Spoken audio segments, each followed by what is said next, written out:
My name is Loretta, and my topic is bowl. Are you ready? Yes. Reckless audience, are you ready? Loretta, are you ready? Yes, I am. All right, then in 3, 2, 1. It's my first time. Be gentle with me. When you look up the definition of a bowl, you'll find that I'm defined as a round, deep dish or basin used for food or liquid. Some even attempted to describe me as hollow, but what I understood is that I have depth and curves because I was designed and built to carry weight. That I have supporting structures covering me so that I may have the opportunity to be overfilled with abundance and nutritional life to give back onto others.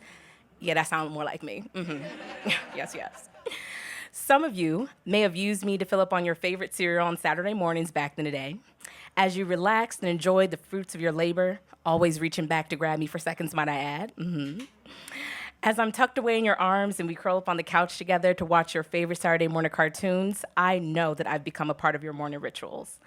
In times of sickness, you reach towards me and Campbell's soup because we make such the perfect pair.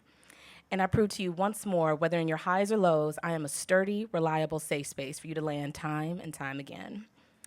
For others, I've been twisted and turned in various directions around the crown of your hair to support questionable haircut choices that somehow I'm always at fault for and even earned my own nickname for in barbershops, but even still, it would be a moment we never forget and collectively one would describe as a rite of passage for growing young men. And for others, I am used occasionally or daily, no judgment, and packed up nice and tight with your favorite strand of that sweet Mary Jane. All right? I love it. You set my soul on fire and held me deeply as if you're taking your last breath. And in return, I have the pleasure of turning that dope into dopamine, allowing us to have a brief moment of euphoria together. What I'm trying to say is, regardless of the period in your life when you choose me, wherever I'm placed before you, it's a gentle reminder that it's okay to slow down. It's okay to take your time with me and to be present in this moment we have together. When I personally think of a bowl, though, I think of tradition. I think of something that not only can be held, but hold memories. A vessel what some may look at as simple ingredients mixed in ready for consumption, but what I view as a remembrance of stories passed on that reside within me that I'm able to offer up to the world. I think of memories when I was younger and used to watch my mom in the kitchen making her famous sweet potato pies that are only reserved for holidays and special occasions. Standing, well, hovering really at her side as she blends cinnamon, butter, and nutmeg, whisking together these flavors that will inevitably leave a permanent imprint on my mind for years to come. Waiting on my turn to lick the bottom of the bowl to taste what felt like a warm hug to my taste buds. Mixing the ingredients together and dancing around the kitchen as we listen to the Jackson 5 Christmas album.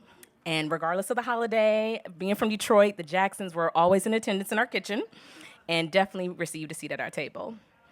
From every whisk, taste test, and extra splash of vanilla extract, of course, my mom made sure that every pie was not only made with the elements needed to make them flavorful, but with love that never required any measurements. And in the Black household, we're not following those measurements anyway. Good night. Pouring into me the sweet, valuable lessons of the benefit in taking your time with things and people in your life that are most important to you. Fast forward years later, when I got a year older, those same traditions would live on, added with a new twist. My siblings and I would sneak into the basement as my father made his famous and quite illegal moonshine, allowing us to be his mini helpers, not knowing that the fermented peaches and sugars in his mixing bowls created a different lasting effect than my mom's sweet potato pies, but still not being any made short of the same time, patience, and love. We were not 21, by the way. Nowhere near the drinking legal age to know what the good stuff was, okay?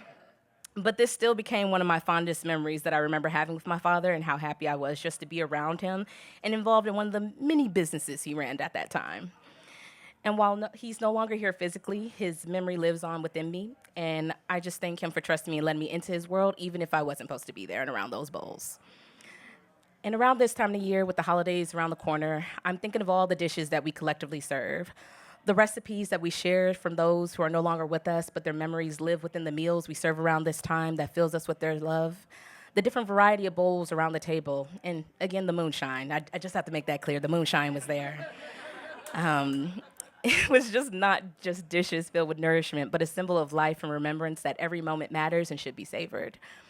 So whether it was learning how to make my mother's holiday pies or learning how to run a small local business if the prohibition period ever occurs again, this is why it's crucial that we do not lose our recipes, that the ingredients that fills our vessels serve as a lifeline to our ancestors and our culture. And if you're not careful, there will always be something or someone out there attempting to rewrite the recipe, to rewrite your story, or tell it on your behalf, mixing their own ingredients and then try to gaslight you into believing that they're your own, when I know damn well nobody in my family will put raisins in potato salad. Okay? We are truly the vessels, the bowls, to keep those lifelines alive. It's crucial to keep telling your story, to keep telling your narrative, and to recognize what a blessing it is and honor it is to be able to pass it down. So I just want to leave you with this. The next time you're in front of me, take your time. Get to know the stories that live within the ingredients and that they were passed down by generations of strong, ambitious Black women that came before me. And knowing that while our external interiors may vary, some ceramics, some plastic, we're all the same on the inside. And we are the vessels of our ancestors' wildest dreams. Thank you.